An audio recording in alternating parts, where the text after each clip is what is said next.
Eleanor sat in the front pew of the chapel, her hands folded in her lap. Her gaze was fixed on the polished mahogany coffin at the altar, which contained her mother. Throughout her life, Eleanor had endeavored to gain her mother's regard, a regard that, in the end, had been withheld. Beside her, her sister, Sophia, used a lace-trimmed handkerchief to touch her eyes. Sophia frequently drew attention to herself. After the priest delivered his final blessing, Sophia made a soft sound and leaned against her husband, Marcus, who put a comforting arm around her. Sophia's attire, a designer black dress, fit her figure well, and her blonde curls were arranged in elegant waves. She appeared to be the center of attention, even at the funeral. Eleanor swallowed and looked towards the second row, where her aunt and uncle were seated, their posture rigid, their gazes averted. Other family members exhibited similar behavior. They possessed knowledge of the circumstances. Eleanor had anticipated this development. She had resolved not to be affected, yet the lawyer's statement after the service was impactful. "My apologies, Eleanor," Mr. Davies stated, adjusting his spectacles while reviewing the pages of her mother's will. "Your parents bequeathed their entire estate to Sophia." A sensation of detachment enveloped Eleanor. "Everything?" she inquired, her voice even. "Yes," he confirmed, then paused before continuing. "Your parents considered you self-sufficient and not in need of monetary aid. Sophia, as a homemaker, was deemed to require the support to a greater extent." Eleanor's fingernails pressed into the material of her dress. Sophia possessed 3 properties, a husband with a substantial income, and luxury vehicles. In contrast, Eleanor had funded her own college education by working 2 jobs and had never requested financial assistance from her parents, yet she had been judged as not needing support. "That is nonsensical," Aunt Clara commented quietly, disrupting the quiet atmosphere. Sophia, however, did not appear surprised. She sighed softly, as though accepting an additional unwelcome responsibility. "It is somewhat logical," Sophia remarked, placing her hand on Eleanor's, a gesture that might have been intended as consoling. "You have always demonstrated such self-reliance, Eleanor. Mother and father merely wished to assist me. That is the entirety of it." Eleanor withdrew her hand. "You were aware, were you not?" she inquired, her voice low. Sophia bit her lip. They might have indicated something previously. This was the confirmation. For years, Eleanor had been the less favored daughter, a circumstance that had taught her that overt displays of displeasure were ineffective. Consequently, she formed a smile. If her family perceived her as self-reliant before, their understanding of her capabilities was incomplete. She addressed the lawyer. "Thank you for your time," she stated calmly, rising and collecting her handbag. "I will not be disputing the will." Sophia's brow creased. "Wait, you are not upset?" Eleanor looked at her sister for a prolonged moment, then inclined her head. "Oh, Soph," she said softly, moving nearer so that only Sophia could hear. "I do not require their funds." Sophia's shoulders relaxed, misinterpreting Eleanor's statement as concession. Eleanor pivoted and exited the office, her posture erect. Sophia, along with everyone else, was unaware that Eleanor had already arranged her own conclusive gesture concerning their parents, one that would be memorable. Eleanor reflected that she had not always been overlooked by her parents. She supposed there might have been a period, perhaps during her early childhood, when she would hold on to her mother's dress or make incoherent sounds to her father, when they had truly noticed her. As she matured, however, the disparity between her and Sophia became increasingly apparent. Sophia was regarded as the favored child, the one who seemingly could do no wrong, while Eleanor was often a secondary consideration. This pattern began with minor incidents. When Sophia achieved first place in her initial dance recital at the age of 6, their parents organized a celebration, including a cake designed as ballet slippers. When Eleanor won a spelling competition that same year, her mother acknowledged it with a pat on the head and an encouragement to continue her efforts. Upon Sophia's 16th birthday, she received a new automobile adorned with a large red ribbon. When Eleanor reached 16, she was given a pre-owned bicycle, with the explanation that she did not venture out frequently. Eleanor had attempted to convince herself that such distinctions were inconsequential, that she did not require their endorsement or admiration. Despite these efforts, the experiences had an impact. Nevertheless, she applied herself diligently. While Sophia navigated life aided by personal charm and familial preference, Eleanor established her own foundation. She financed her university education by holding 2 part-time positions. She secured a consistent role in the financial sector. She accumulated savings and made prudent investments. She maintained her independence. Yet ultimately, these accomplishments seemed not to have influenced her parents' final decisions. That evening, in her small flat, she lay looking at the ceiling, recalling events. The words replayed in Eleanor's mind. Your parents left everything to Sophia. She considered why she would have anticipated a different outcome. Her phone vibrated, interrupting her reflections. A message from Aunt Clara stated, Eleanor, I want you to know I find what your parents did deplorable. You merit better. Shortly after, another message arrived. You should contest this. Dispute the will. It is not equitable. The concept of fairness seemed incongruous to Eleanor. Her interactions with her parents had rarely been equitable. She had come to terms with this previously. However, what Eleanor found difficult to accept was Sophia's pretense that this was merely another unfortunate inconvenience for her. Her pretense of not having known. Eleanor did not desire their money, but this did not preclude her from making her own impression on their legacy. She opened her laptop and accessed her email. There was an individual she needed to contact, a specific lawyer. A week later, Eleanor stood before her parents' house, now Sophia's house. It retained familiar scents, freshly mown grass and the persistent aroma of her mother's lavender fragrance within the walls. It was no longer home. It had not been for an extended period. Sophia answered the door, her expression showing feigned surprise. Eleanor, I was not anticipating your visit. Eleanor understood Sophia was not expecting her. I need to retrieve some items, Eleanor stated directly. Mother had some personal letters and mementos I would like to possess. Sophia paused, then moved aside, gesturing for Eleanor to enter. Certainly, take what you require. Eleanor moved through the house at a measured pace, recollections emerging with each step. The living room where she had observed her parents lavishing praise upon Sophia. The dining table where she had previously sat in silence while they spoke effusively of Sophia's recent achievements. She proceeded towards her father's former study. This was her objective. She opened the desk drawer, her fingers brushing against old documents, notebooks, and letters. Then she located it, the original copy of her parents' will.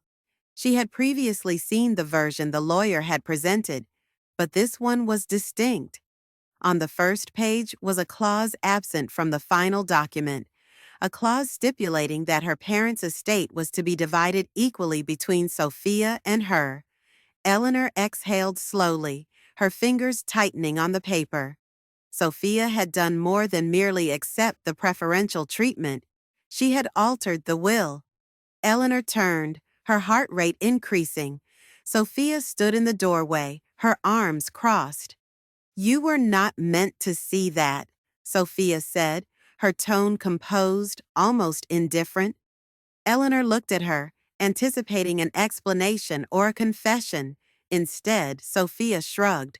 Mother and father always meant for me to have everything, Eleanor.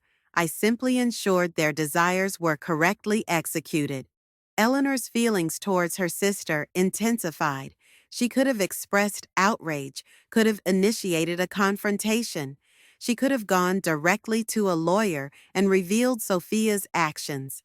But she did not. Instead, Eleanor smiled.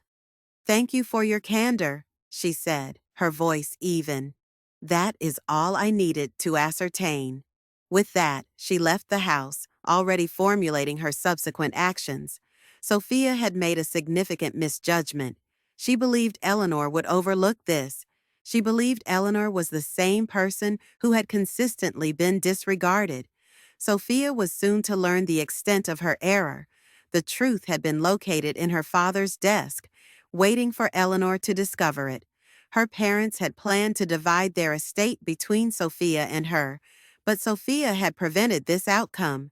Sophia had not merely embraced her status as the favored child, she had appropriated everything, ensuring Eleanor received nothing. Sophia presumed Eleanor would react as she always had, by accepting the situation and moving forward. Sophia did not comprehend the person she was confronting. Eleanor dedicated the following week to planning. She could have consulted a lawyer and contested the will through legal proceedings, but such processes were often convoluted and protracted. Sophia was cautious. Eleanor was certain Sophia had concealed her actions. This situation demanded a different approach, one that would affect Sophia significantly. Eleanor required the assistance of a suitable individual. She located him in an old establishment downtown, characterized by subdued lighting and the subtle odor of aged spirits. "Hello, Marcus," Eleanor said, taking a seat in the booth opposite Sophia's husband. Marcus looked up, surprised. He had not anticipated her presence. "Eleanor?" He responded with a frown, placing his drink on the table. "What brings you here?" Eleanor placed her hands on the table. "I am aware of the will." His posture became rigid. "What?" Eleanor leaned forward, speaking quietly. "I know Sophia altered it. I discovered the version in Father's study. My parents intended for me to receive half of everything, but Sophia prevented that." Marcus exhaled slowly, rubbing his face. He did not appear taken aback. "You were aware," Eleanor stated. It was not an inquiry. He sighed. "I harbored suspicions." He paused, looking at his glass. "But Sophia manages everything. The finances, the house, the accounts. I no longer inquire." It was understandable that he did not. Sophia had control. Sophia had consistently been the more assertive partner in their marriage. Marcus was merely accompanying her. However, Eleanor was not present to critique Marcus. She was there to engage his cooperation. "Listen," she said, her tone softening. "I am unconcerned about the money. I never have been." Marcus snorted. "Sophia believes you are." "Sophia believes many things," Eleanor stated, "but she is mistaken." Eleanor leaned forward. "I do not desire her money. I simply want her to be accountable for her actions." Marcus observed Eleanor for an extended moment. Then, to her surprise, he laughed. "God, I would enjoy witnessing that," he muttered, shaking his head. "But Sophia, she invariably prevails, Eleanor. She is impervious." "Not this time," Eleanor asserted, because she possessed information that Sophia did not, and she intended to utilize it. Over the subsequent week, Eleanor investigated Sophia's seemingly flawless life. She was not interested in Sophia's financial records or property documents. She sought something else, something personal. It did not take long to discover it. Late one evening, while reviewing old social media entries, she found it, a photograph from 3 years prior, a trip Sophia had taken to Italy with a group of acquaintances. The issue was that Marcus had not been on that trip. Eleanor clicked on the tagged names. One name, David Carlyle, was prominent. He was not merely an acquaintance, he was something more significant. Eleanor examined his account, reviewing old comments and interactions. There it was, a series of flirtatious comments, inside jokes, and late-night messages spanning several years. Sophia had been unfaithful to Marcus, and she had been careless about concealing it. Eleanor leaned back in her chair, her heart pounding. This was it, her initial move. The effectiveness of retribution did not always lie in a grand gesture. Sometimes it was in the gradual exposure. Eleanor composed a message and sent it to Marcus. No words, no explanation, just screenshots. The reply arrived almost immediately.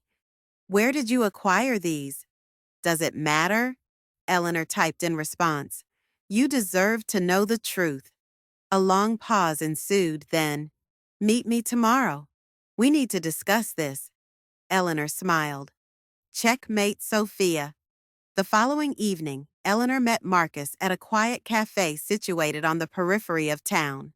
He was already present when she arrived, hunched over a cup of coffee, staring blankly at the table. The moment he looked up and saw her, Eleanor knew he had seen everything. She slid into the chair opposite him, and for a moment, neither of them spoke. The atmosphere between them was charged with a delicate mix of anger, disbelief, and perhaps even relief. "How long?" he finally asked, his voice hoarse. Eleanor exhaled. "From what I found, at least 4 years." Marcus let out a bitter laugh, shaking his head. "Of course." He picked up his coffee, but his hands were shaking too much to take a sip. "I am sorry you had to discover it this way," Eleanor said, and for once, she meant it. "No, you are not." His eyes met hers. "You wanted me to know. You wanted this to happen." Eleanor did not deny it. "Yes, but only because Sophia deserved to be exposed." "Exposed?" "She has been deceiving everyone, Marcus. You, me, even my parents, right up until their deaths." He sighed, running a hand through his hair. "And now what? What do you want from me, Eleanor?" Eleanor leaned forward. "I do not want your money. I do not want your sympathy. I just want to observe her world collapse." Marcus studied her for a long moment. Then slowly, a small, dark smile formed on his lips. "You are not the only one." They sat there for nearly an hour, reviewing every detail. Sophia's manipulations, her falsehoods, the fraudulent will. Marcus was angry, but not in a volatile manner. His anger was colder, more controlled, the type of anger that led to devastation. "I want a divorce," he said finally, his voice steady, "and I want full custody of the children." It was a bold move, a calculated strike. Sophia had spent years cultivating the perfect image, a loving wife, a devoted mother.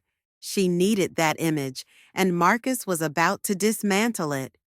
The next morning, Eleanor watched from a discreet distance as Marcus's lawyer delivered the divorce papers to Sophia's doorstep. She answered wearing a silk robe, her hair perfectly styled, a steaming cup of coffee in hand. But the moment she saw the envelope, her expression contorted into something unpleasant. Eleanor wished she could hear Sophia's reaction, the shock, the panic. Instead, she just observed as Sophia's fingers tightened around the papers, her knuckles white. And then, just for a moment, Sophia glanced around, not at Marcus, not at her children, but at the neighbors. She cared more about their opinions than the fact that her marriage was disintegrating before her. Classic Sophia. Eleanor should have disengaged after that, allowed Marcus to manage the remainder. But she was not finished. Sophia still believed she could control the narrative, that she could manipulate her way out of this, as she always had. She was mistaken. That evening, Eleanor ensured it. With a few clicks, she uploaded the proof of Sophia's affair. Screenshots, messages, pictures. But she did not send them to Marcus. She sent them to Sophia's entire social circle, her mother's group chats, the charity board members, even the homeowners association, everyone who mattered to Sophia. The consequences were immediate. Sophia's phone was inundated with calls and messages. Sophia initially attempted to deny the accusations, to portray them as a misunderstanding, but the evidence was too substantial. By the following morning, she was ostracized. The acquaintances she had cultivated over years now distanced themselves from her. For the first time in her life, Sophia was alone.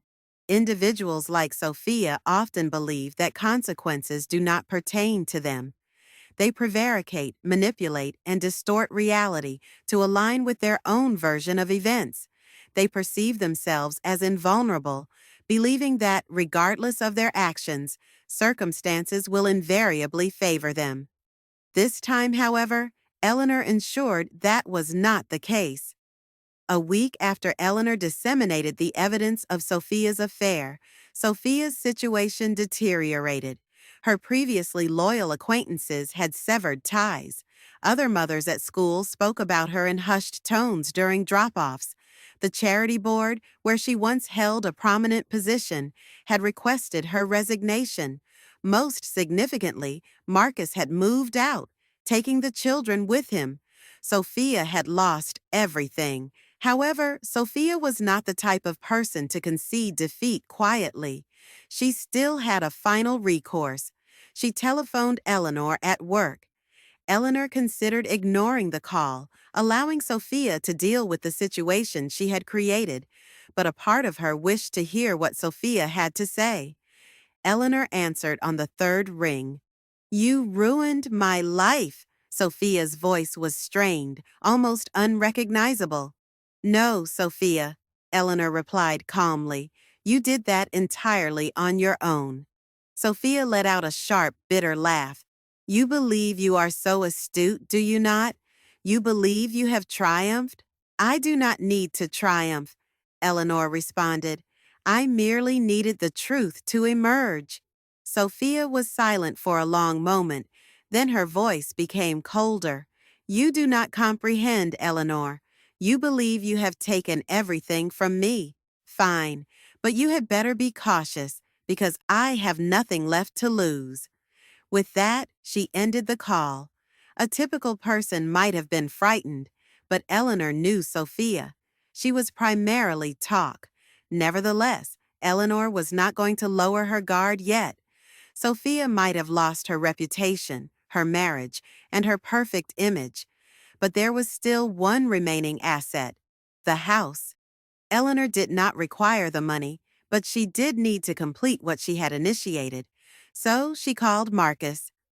"Do you still possess the original will?" Eleanor inquired. "Yes," he replied, his voice conveying confusion. "Why?" Eleanor smiled. "Because it is time to rectify what Sophia broke." It took a few more weeks, but eventually Eleanor's lawyer filed the case. Sophia had fraudulently altered legal documents, a serious offense. There was more than sufficient proof, and with Marcus's statement, Sophia had no chance. The court ruled in Eleanor's favor. Her parents' original wishes were reinstated, which meant half of everything, including the house, now belonged to Eleanor. Eleanor would never forget the expression on Sophia's face when the sheriff arrived with the eviction notice. "You cannot do this," Sophia screamed, her voice shrill with rage. "This is my house." "Not anymore," Eleanor said, standing in the doorway. "You took everything, everything from me, Sophia. And now I am merely reclaiming what was mine." Sophia was trembling, her hands clenched into fists. "Where am I supposed to go?" she whispered, her eyes desperate. Eleanor tilted her head. "I suppose you will have to be independent now." And then, with the sweetest smile she could manage, Eleanor handed her one last gift: an old used bicycle, the same kind her parents had given Eleanor for her 16th birthday. Eleanor walked back inside and shut the door, leaving Sophia standing there alone. For the first time in her life, Sophia had no one to rely on. and for the first time in her life, Eleanor was finally free. The house was quiet for the first time in years. Eleanor walked through its halls without feeling like an outsider. There were no more judgmental stares, no more whispered conversations about how different she was from Sophia. It was hers now, not just legally, but in every way that mattered. Yet, as Eleanor stood in the grand living room, surrounded by the expensive furniture and perfectly curated decor, she felt nothing. This place had never been a home to her. It had been a battleground, a symbol of everything she had been denied. And she knew what she had to do next. She put the house on the market the very next day. Not for profit, not for revenge, but because she wanted a clean slate. This house had been Sophia's kingdom, her parents' shrine to their perfect daughter, and Eleanor wanted no part of it. Eleanor watched from a distance as the "for sale" sign was hammered into the lawn, and for the first time in her life, she did not feel like she was losing something. She felt like she was winning. Sophia, on the other hand, was not faring so well. Eleanor heard from mutual acquaintances that she was struggling. Marcus had won full custody, and without him to finance her lifestyle, things unraveled fast. The last time Eleanor saw her, Sophia was renting a cramped apartment on the outskirts of town, working a low-level job she despised. And for once, there was no safety net, no parents to bail her out, no adoring social circle to prop her up. She was finally living the kind of life she had always looked down on. But the funny thing was, Eleanor did not feel triumphant. She did not feel guilty either. She just felt done. The money Eleanor received from her parents' estate, she donated most of it. Not out of spite, but because she had built her life without their help, and she did not need their wealth to define her. She kept enough to start over somewhere new, a different city, a different life, one where she was not Eleanor, the forgotten daughter, just Eleanor. A week before Eleanor left town, Aunt Clara invited her over for dinner. She had been the only relative who truly stood by Eleanor throughout everything. As they sat at the table, Aunt Clara reached for Eleanor's hand. "You know," she said, smiling softly, "your parents were wrong about you." Eleanor raised an eyebrow. "Oh? They always thought you were the one who didn't need them, that you were too strong, too independent. But the truth is, they needed you." Eleanor frowned. "What do you mean?" Aunt Clara sighed. "They built their entire world around Sophia because she needed to be propped up. She needed their validation, their money, their constant approval. But you thrived despite them. And that scared them." The words settled deep inside Eleanor. Maybe Aunt Clara was right. Maybe her parents had never ignored her because she was not good enough. Maybe they ignored her because they knew she did not need them the way Sophia did. And for the first time, that thought did not hurt. That night, as Eleanor packed the last of her things, she took one last look around her old room. The girl who used to live here, the one who spent years trying to prove she was worthy, was gone. In her place was a woman who had nothing left to prove. Eleanor picked up her bags, walked out the door, and never looked back. Because her past did not define her, her future did.